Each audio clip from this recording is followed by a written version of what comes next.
E o número de mortes e desaparecidos em decorrência das fortes chuvas que atingiram o litoral norte do estado de São Paulo não para de crescer.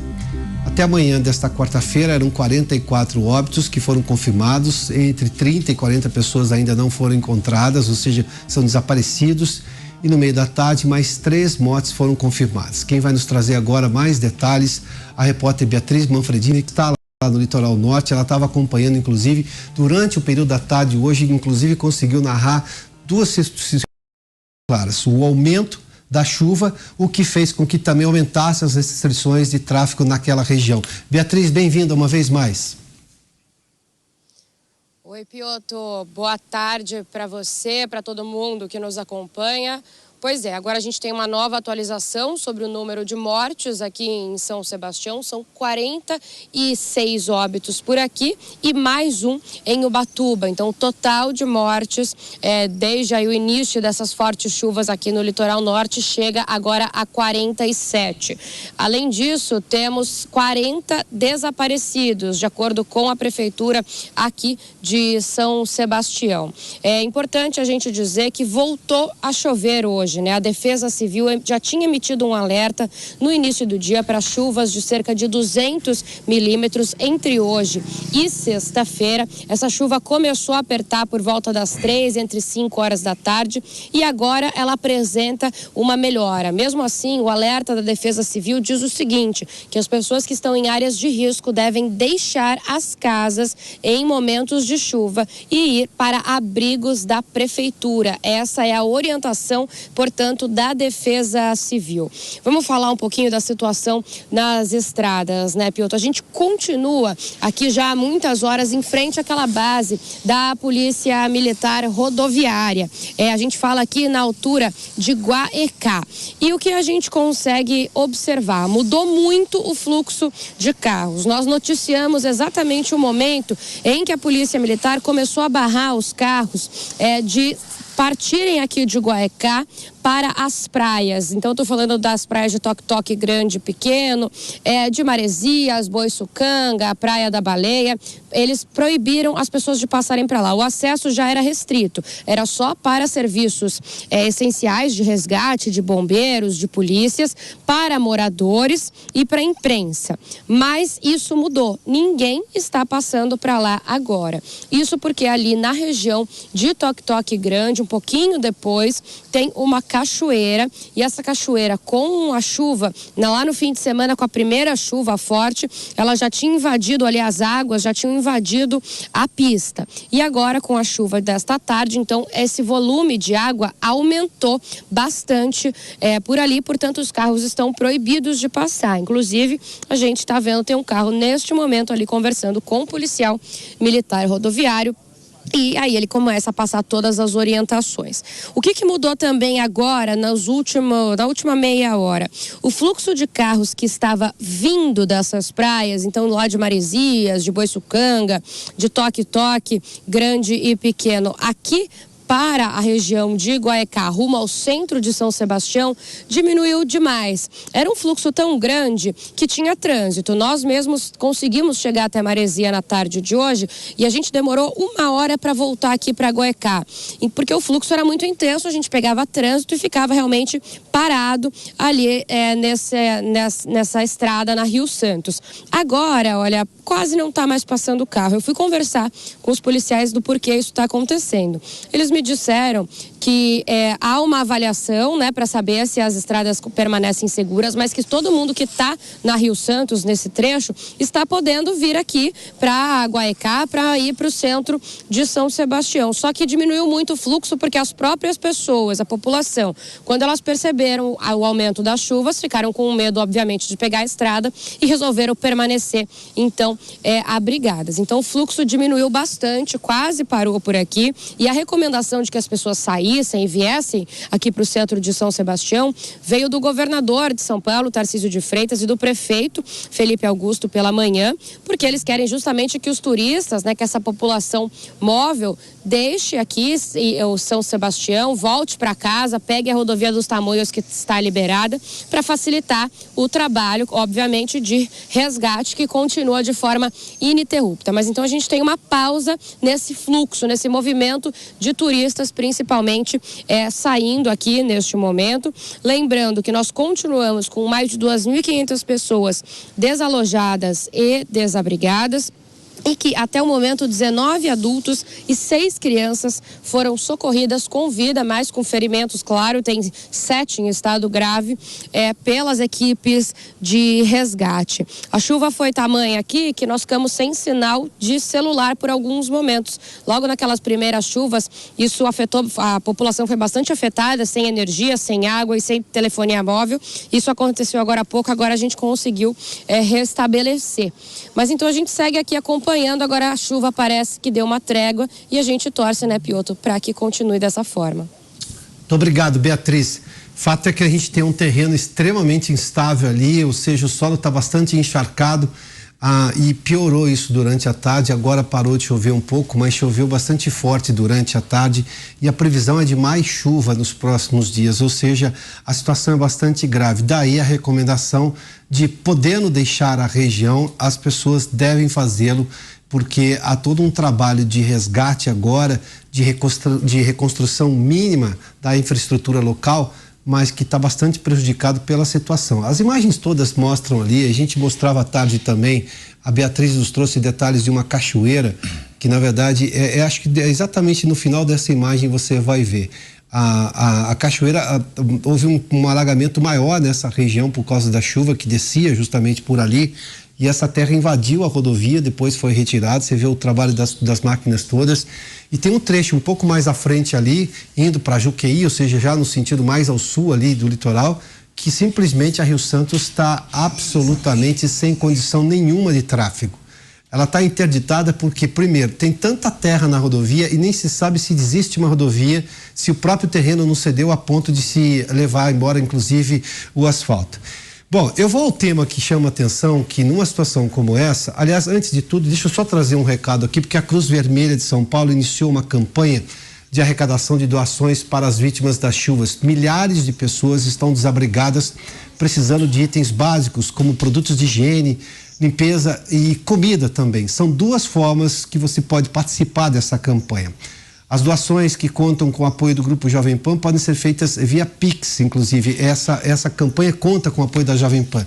Mas você pode ter ali, fazer uma doação em dinheiro pelo Pix. A chave é o e-mail soschuvas@cruzvermelhasp.org.br soschuvas@cruzvermelhasp.org.br. Você também pode entregar diretamente a sua doação, garrafas d'água, alimentos não perecíveis, roupas e colchões na sede da entidade da Cruz Vermelha aqui em São Paulo, que fica na Avenida Moreira Guimarães, número 699. Essa ação da Cruz Vermelha tem o apoio do Grupo Jovem Pan. Bom, vamos seguir, porque a preocupação agora, óbvio que além da solidariedade das pessoas diante dessa campanha da Cruz Vermelha com o apoio da Jovem Pan. A campanha também é da Jovem Pan. Isso, a campanha também. É da Jovem Pan. Também, a campanha também da Jovem Pan. Mas vamos lá. Interessante dizer, porque vai precisar de muito recurso. Nós estamos falando de atendimento imediato de pessoas, mas a gente viu a infraestrutura do local está completamente... Aliás, não se sabe ainda, não se dá, inclusive, para mensurar todo o estrago. O governo federal anunciou R$2 milhões, é assunto da nossa enquete, inclusive, se você acha que isso é o valor suficiente. O governo Lula fez um sobrevoo lá, depois conversou com o governador, mais o prefeito, mas enfim, não houve muita coisa além. Agora, o meu questionamento, claro, é por que o Congresso Nacional não está trabalhando numa situação como essa, no mínimo, para demonstrar sensibilidade. Nós estamos com uma campanha da Jovem Pan da Cruz Vermelha para justamente trazer as pessoas que elas já estão solidárias, já estão entristecidas com a situação, mas isso só não vai resolver, porque eu preciso de questões oficiais, de dinheiro oficial, dinheiro maior para reconstruir infraestrutura e tudo mais.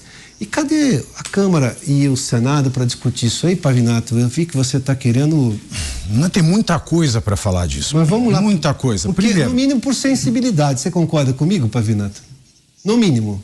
Exatamente. Sabe o que está acontecendo nesse país, Piotr? Acabou a vergonha, acabou o decoro. Não tem mais decoro. As pessoas fazem as coisas e nem ficam mais vermelhas.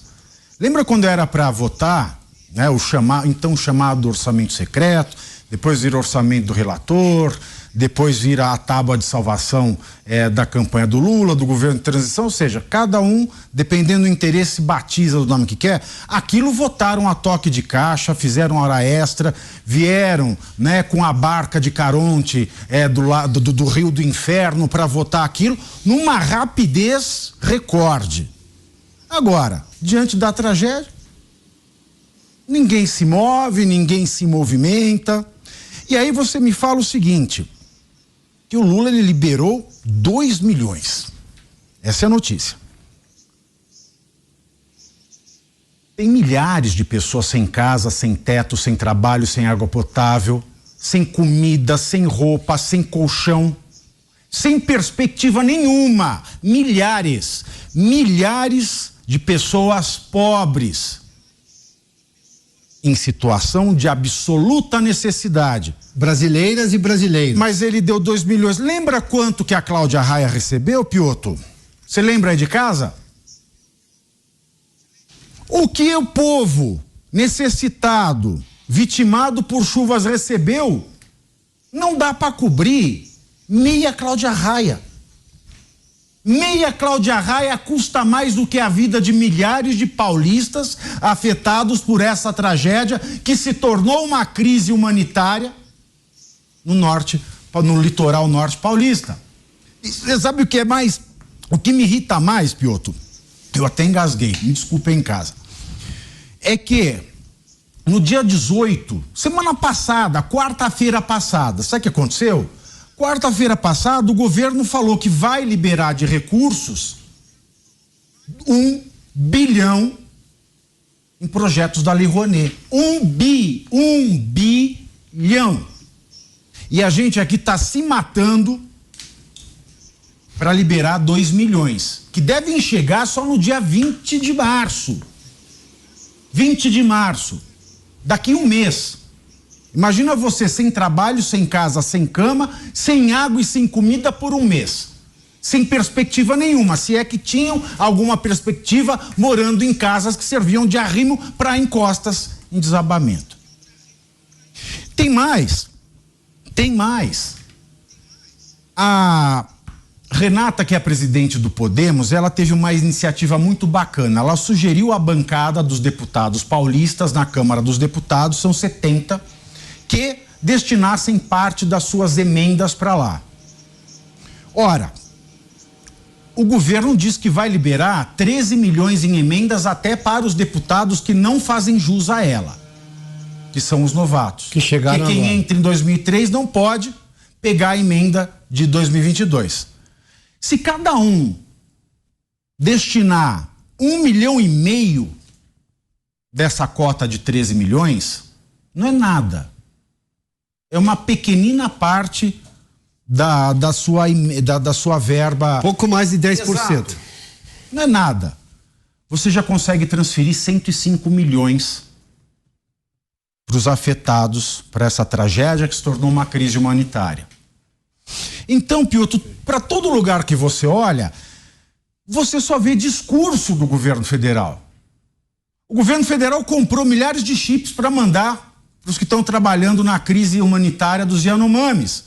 Mas chegaram os 1.000 chips lá, não tem antena, não tem sinal de celular. Você pega e joga fora o chip. Aí você passa por aqui e fala, vou dar 2 milhões. 2 milhões, aí ele vem e diz, porque o governo anterior, claro, sempre o governo anterior, ele concorreu ao cargo não sabendo da situação do Brasil. Só deixou 25 mil para desastres. Mentira. Deixou destinada a verba de 1,17 bilhão de reais. Que é bem mais do que 2 milhões. E que é quase a mesma coisa que ele está destinando para a Rouanet. Aí eu pergunto, ok, foi destinado pouco, por que ele não destina mais? Quando ele assumiu a presidência em 2003, Piotr, Existia uma verba destinada para a reforma do Palácio de 20 milhões? Não. Ele fez esse dinheiro brotar. Por que não faz agora? Que o pobre precisa, que o pobre passa fome, que o pobre perdeu a casa, que o pobre perdeu filho, amigo, conhecido, parente, quando não perdeu a própria vida. Mas a dignidade com certeza perdeu. Então são gestos, são atitudes. Ao passo que, eu vou repetir aqui, o presidente Jair Bolsonaro era tosco na sua comunicação, porque ele pecou absolutamente na comunicação. Ele falou aquela barbaridade em férias em Santa Catarina, quanto às vítimas da chuva da Bahia, falou, mas foi lá. Sobrevoou, foi tomar ação. Quando ele falava da vacina, as barbaridades que ele falava, ele foi lá, vacinou o país inteiro. Então o problema do Bolsonaro, que hoje querem ficar trazendo para justificar o porquê o Lula não faz nada, ou faz muito pouco, quase nada, é dizer que o Bolsonaro disse isso. Ele disse uma coisa tosca, mas fez o certo. Agora, o Lula diz o certo e faz coisas toscas. 2 milhões? 2 milhões? Se bobear, não paga o sobrevoo que ele fez. Zé, vamos lá. Tem uma questão, além do que, eu preciso do Congresso para liberar essas emendas todas. Isso passa pela Comissão de Orçamento, você explicava mais cedo aqui, mas é bom a gente retomar essa questão. A gente vai explicar um pouco também como é que se dá a liberação de dinheiro por Lei Rouanet e tudo mais, que é, na verdade, uma capacidade que a empresa ganha de não arrecadar aquele valor, né?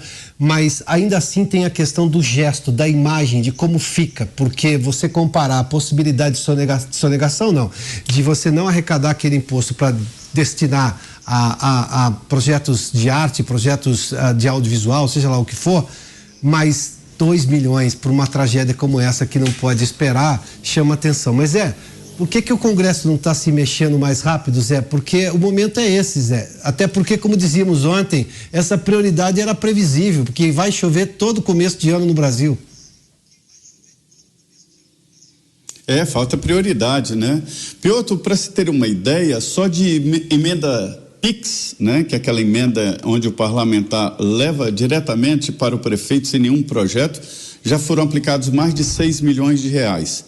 E muitas festas aí 22 municípios estão financiando as festas de carnaval, contratando banda e montando palanque exatamente com dinheiro dessas emendas PIX. 6 milhões de reais já foram liberados. É a maneira mais prática. Mas isso depende, evidentemente, do deputado se dispor de assinar a emenda que ele tem direito, né? A parte que lhes cabe desse latifúndio, exatamente para aquela prefeitura que está em emergência. O presidente da República pode, através de medida provisória, antecipar uma quantia, mas depende da aprovação do Congresso Nacional. Mudar a destinação de recursos no orçamento, né, é pedalada fiscal e já deu até impeachment da ex-presidente Dilma. Então é uma situação bem sensível. Então o que há? É falta de vontade do Congresso Nacional. Os presidentes da Câmara, Senado, teriam que imediatamente convocar os líderes ou mesmo consultar, fazer uma reunião através da internet remota, né? E definir ali algumas verbas, destinação, porque na verdade o mundo não depende só de verbas, depende de prioridade e de atenção. Mas neste momento verbas são fundamentais e não há recursos, não houve ali a agilidade do governo para definir recursos imediatos. É preciso comprar colchões, água, alimento de cozimento rápido, né, de consumo mais fácil, de socorro, né? E por outro lado também não há um projeto Brasil de atendimento.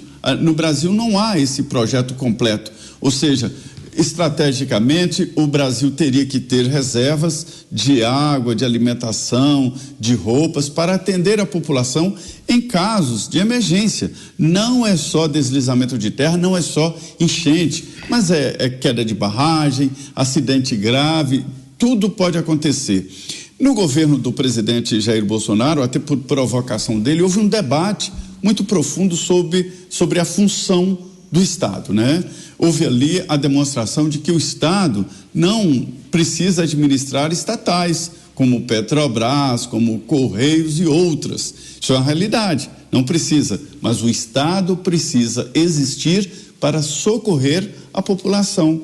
Se é um momento em que o Estado tem que existir, é um momento assim, principalmente quem defende um Estado gigante, hipertrofiado. Mas para que esse Estado gigante, hipertrofiado, só para acomodar estatais, seus diretores e presidentes, cargos que são muito melhores do que o de presidente da República? Estou me referindo a salários, vantagens, aviões e uma série de extras, né, que esses diretores das estatais têm e que o presidente da República não tem, ministro não tem. Quer dizer, um Estado não pode se resumir a esse gigantismo de estatais. Ele tem que atender. Esta é a função do Estado. E a gente está vendo o Estado pequeno no que ele deveria ser gigante, ser muito maior. É esta a realidade. E o Congresso Nacional contribui muito com isso. Seria um momento dos políticos reais, que são os deputados e senadores, representantes, né, das regiões, estarem todos unidos. Exatamente, vamos encontrar primeiro uma solução imediata, urgente, necessária, e depois planos para evitar que em momentos assim o Estado, que é gigante, que tem estatais, né, várias estatais, são tantas que ninguém sabe dizer com precisão, acho que 143 empresas estatais. Então, não adianta ser gigante se não atende a população exatamente no momento que ela precisa. E a gente está vendo essa ausência, essa lacuna aí. Zé, deixa eu só colocar, ele falou de estatal. Sim. Só para deixar claro, apesar do gigantismo, o Brasil tem uma estatal que deveria estar lá. Eu vi gente do pessoal falando, o Bolsonaro não foi para Bahia, ele falou, porque só olha para trás. Então tem que olhar agora. Bolsonaro não tá, acabou o Bolsonaro. Acabou, Bolsonaro, acabou. Tá? Avisado.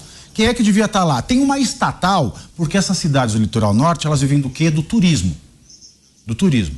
Sim. Então, mesmo que pousadas, hotéis não foram atingidos, você acabou com o quê? Com o turismo. E o Brasil tem uma estatal chamada Embratur, que é uma empresa que também serve para assistir socialmente e planejar esses momentos de crise para cidades que vivem do turismo.